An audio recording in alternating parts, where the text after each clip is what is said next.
ဟဲ့မင်းဘာစားကြီးပြန်လာဟဲ့မင်းငါ့ကိုလည်းသေစာကြည့်ရောငါပုံစံမုံစားကြီးပြန်လာတဲ့ပုံစံလဲထဲမှာလဲထုံပြီးပြန်လာတဲ့ပုံစံလားဆိုတော့မင်းမသိဘူးတုံနဲ့ဟဲ့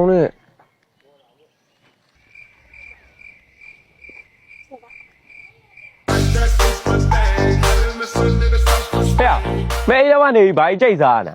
ဟာဒီကောင်ဒုက္ခပဲကွာဟဲ့ဖုန်းထိုင်ကြည့်နေတာဘာမှမစားဘူး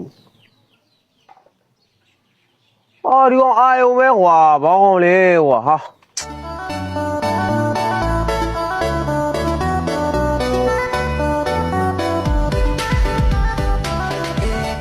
ဟဲ့ရေး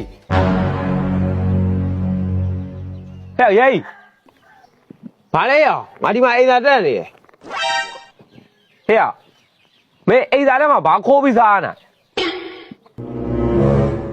မင်းညမောက်ခိုးပြီးစားနေတာမင်းညမောက်ခိုးပြီးစားနေတာ